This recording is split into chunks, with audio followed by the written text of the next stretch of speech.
My sister borrowed $200,000 from me and went on a trip to Europe with her husband and his parents. 3 days later, she called me and shouted, "Stop this right now." My name's Adam. I'm 35, a film director, the oldest child, the one who keeps the calendar straight when everyone else forgets what day it is. I live out of color-coded call sheets. My phone is full of scene notes, casting ideas, and voice memos of me reminding myself to breathe. I don't drink on set, I don't miss deadlines, and if you hand me a problem at 2 a.m., I will quietly solve it before sunrise. My sister, Lila, is 2 years younger. She calls me Hollywood like it's an insult. Married to a guy named Brett who wears loafers without socks and says networking every third sentence. Their group photos always have identical smiles and expensive counters behind them. Marble, quartz, whatever's trending. The night it started, I was at Mom's house picking up a box of old Super 8 reels I promised to digitize. Mom was fussing with a pie that didn't need fussing. Lila and Brett were at the table, leaning into their phones, thumbs moving like they were paid by the swipe. The TV played a travel show about Lake Como. Everyone pretended not to watch it, but the room kept glancing up like the screen was pulling strings. Lila didn't look up when I walked in. "Adam," she said, bored tone, eyes still on her phone. "You're late." Again. I checked my watch. I was 15 minutes early. "I'm on time." She smirked at Brett. "Directors. Time is a suggestion to them." "Funny," I said. "I brought Dad's old reels." Mom smiled like the word dad was a draft she needed to fix. "That's nice, honey." We sat. There was this static in the air. Lila reached for the salad, wrists stacked with bracelets that clicked like they were keeping score. She set the bowl down and finally looked at me. "You'll be glad to know we figured out your role," she said. "My role? In the family." She shrugged. "You direct. We live. You invest in futures, like ours. And in return, you get to feel useful. That's the win-win." Brett laughed. "He's the structure. We're the story." My fork paused halfway to my mouth. The room went quiet, the show on TV filling the silence with soft piano music and blue water. Mom cleared her throat. "Don't start," she said to me, like I was the one who just assigned myself a job nobody offered. "I'm not starting," I said. Lila leaned back, eyes steady. "Good. Because this is how it's going to be from now on, Adam. Less resistance." There was a second where I thought I'd misheard, where maybe she meant something normal. But she held my gaze, and I felt that small snap inside, like a thread breaking. I didn't say anything smart. I didn't throw a fit. I put my fork down, folded the napkin, and said, "Okay." Nobody moved. Lila smiled like she'd landed a plane. Somewhere on TV, someone dived into a bright lake. Somewhere in my chest, a door closed. I took the reels and left. I told myself I was reading too much into it. I told myself it was just Lila being Lila. I told myself a lot of things until the night I opened my banking app and understood exactly what she meant by less resistance. I was 12 when Dad handed me the first camcorder. He'd been laid off that month, so we didn't go out to eat.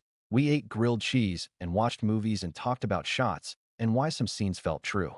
When he died, the camera came to me like a baton in a relay nobody else wanted to run. I took night classes. I PA'd on awful commercials. I shot weddings for people who said, "Make us look like a film." Every check went to rent, equipment, or paying down the student loans that turned my 20s into a long hallway with fluorescent lights. Lila didn't do hallways. She did skylights. New phones, new trips, new reasons. And I was the fix. I paid her deposit when her first apartment, unexpectedly, needed 3 months up front. I paid for Brett's bridge month when he left a job to launch something that never launched. I covered a dentist bill, a car repair, another dentist bill. Each time came with a blonde smile and a promise. "Just this once. You're amazing. We'll pay you back." Mom fed the script. "Your sister isn't built like you," she'd say. "You're strong. You'll be fine." Translation: "You recover fast, so you can take the hit." When my first feature premiered, Lila missed the screening because of a yoga retreat. She sent a heart emoji and a long voice note about how proud she was while asking, casually at the end, if I could float her for 2 weeks. I did. Of course I did. Here's the boring part, the part nobody puts in a montage: spreadsheets, tax folders, line items. The IRA I opened with $50 auto deposits. The production LLC with its own account, so I wouldn't blur my money with investor money. The habit of photographing every receipt like it mattered, because it did. In January, I sold a script. The kind of deal with milestones, deliverables, and a wire that made me sit down when the notification hit. Part of it was earmarked for crew bonuses on a brutal indie I'd just wrapped. Part of it was the down payment for a small house near the studio, so I could stop living out of boxes. The rest was cushion, a thing I'd never had. I called Mom. She said, finally, like I'd graduated from being useful to being very useful. 2 weeks later, Lila invited us all over. Big roast. New candles that smelled like old money. Brett was already pouring glasses when I arrived. He clinked mine. To family ventures, he said. Red flag, but I set it down gently. We ate. We did small talk.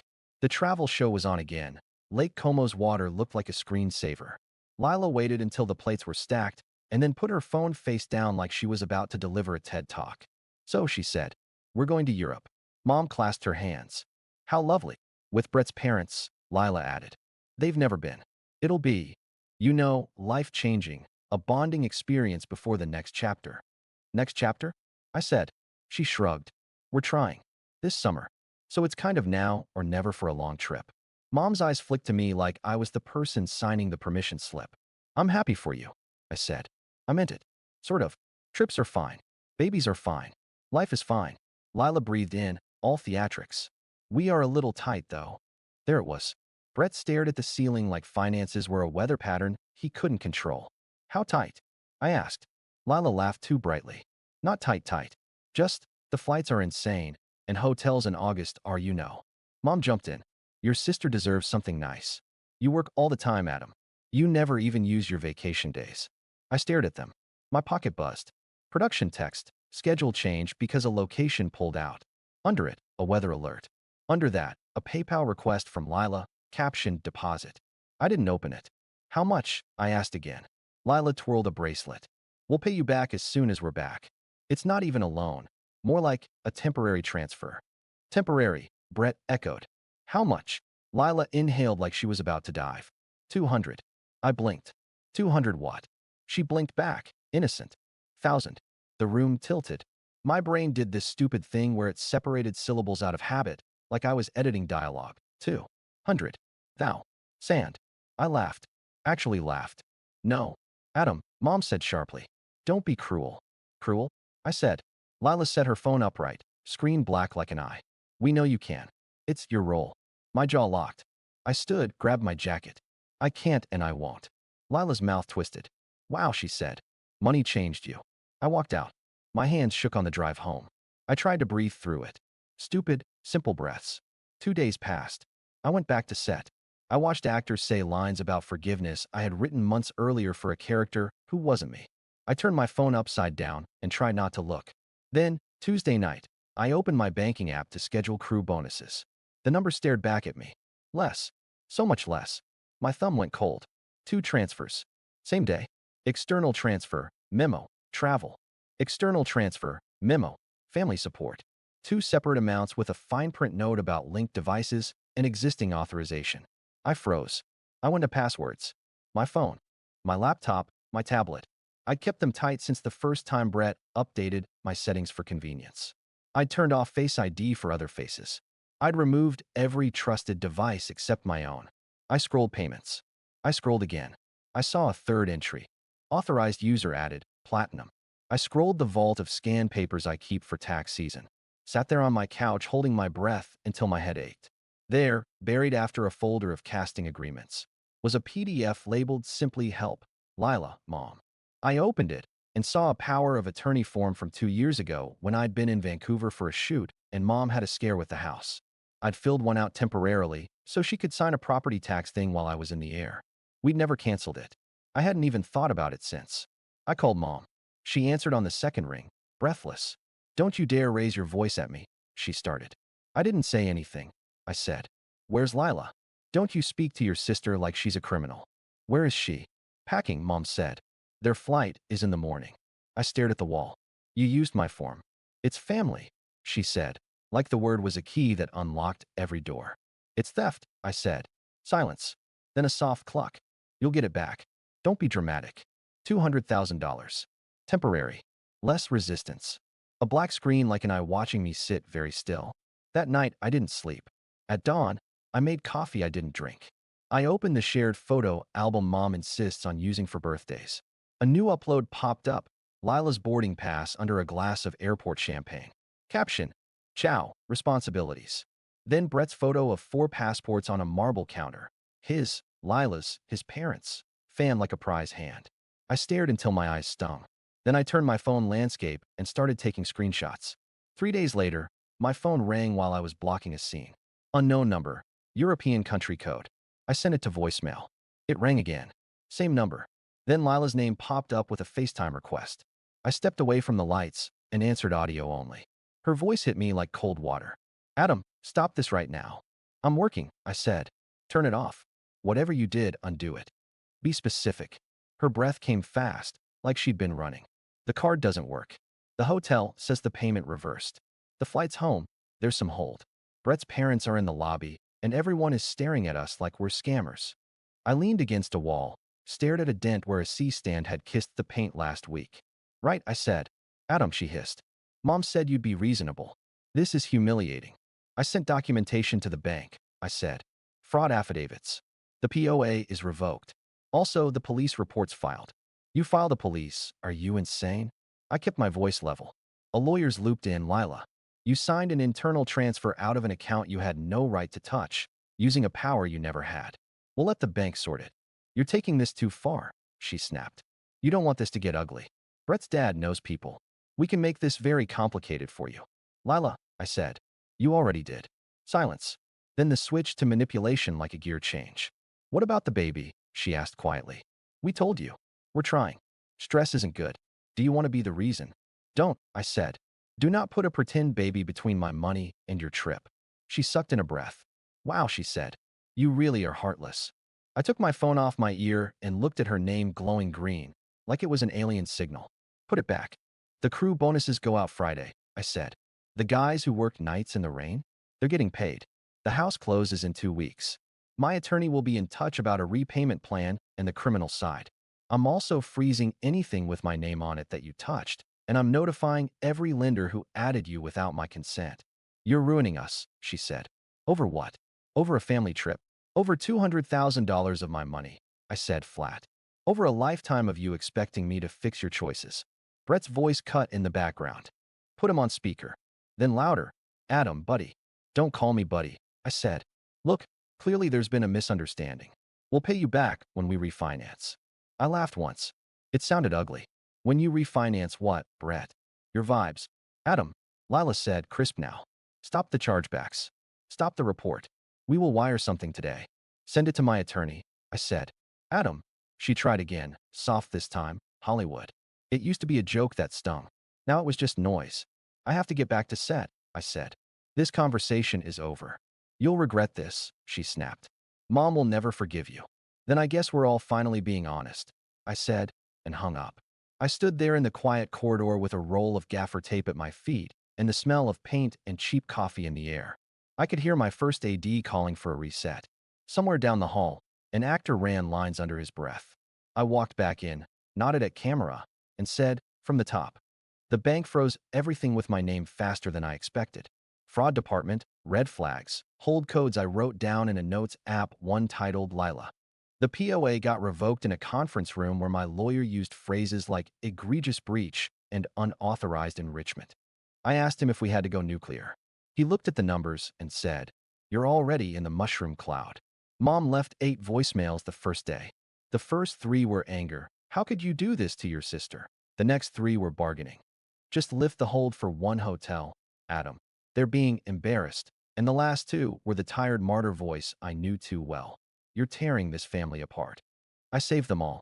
I didn't reply. On set, I was steady in a way that scared me. It was like directing on a cliff ledge. Your feet feel the edge, but your hands still draw the same straight lines. I watched dailies at midnight. I sent crew bonuses Friday, and one grip texted me a photo of a rent receipt with "thank you" and a heart.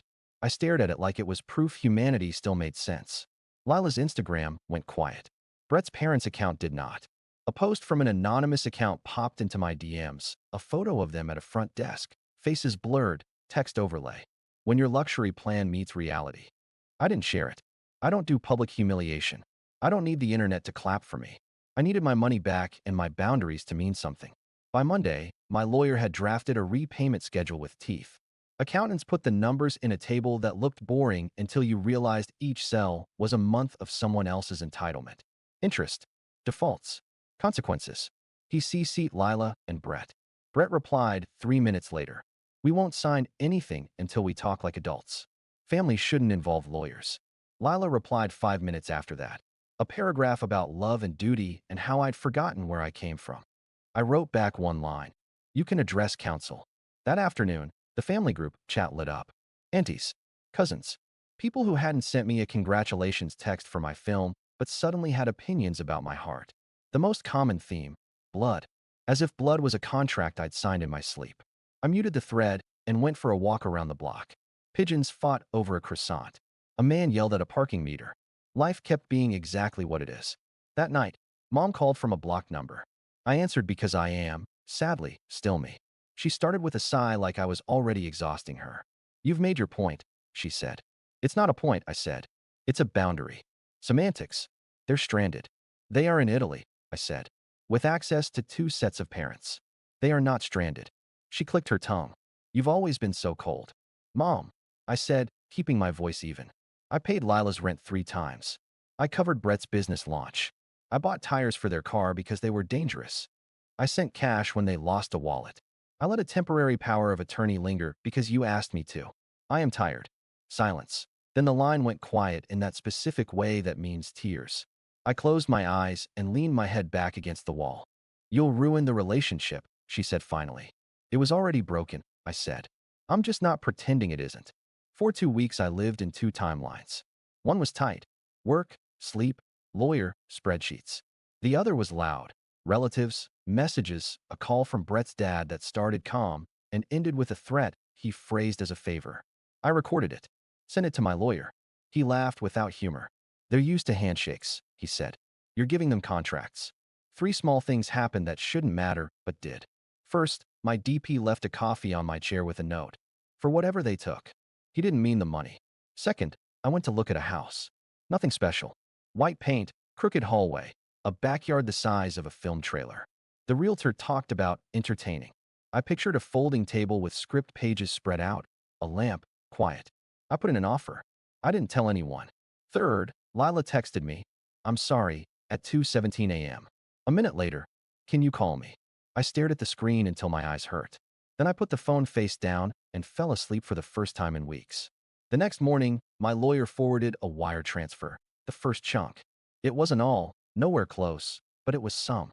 It came with a signed agreement after all. Minimum monthly amounts. Collateral listed as vehicle and non-retirement brokerages. I didn't gloat. I also didn't reply to Lila's apology. I let the document be the conversation. By Friday, the group chat had turned on itself. A cousin posted a paragraph about accountability. An aunt wrote, but family, again, and another aunt wrote, he said no. It was the strangest sensation. People arguing about me like I wasn't there. I closed the app. 2 days later, Lila swung by my apartment without warning. I opened the door to her face. Tired, puffy, less curated.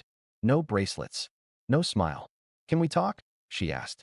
We are, I said, and stepped aside because I was raised by the same woman who taught me to always offer water even when you wanted to throw the glass. She stood in my living room looking small. I messed up, she said, and for a second it sounded like truth. You stole, I said. She nodded.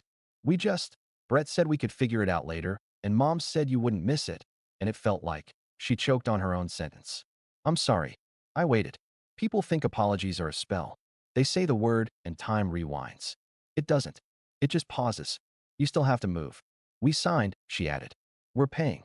I sold some stocks. Dad, Brett's dad. She stopped. Whatever. I saw the transfer, I said. She looked up, hopeful. So, can you unfreeze the card? Just for groceries? For a few weeks? I shook my head. No. Her mouth tightened. I said I'm sorry. And I said no. She stared at me like I'd become a stranger. Maybe I had. Maybe that was the point.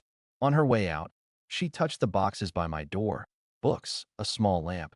The framed production still Dad took of me at 17 with a boom mic too heavy for my shoulder. Are you moving? She asked. Soon, I said. To where? Somewhere quiet, I said. She paused like she might say something real.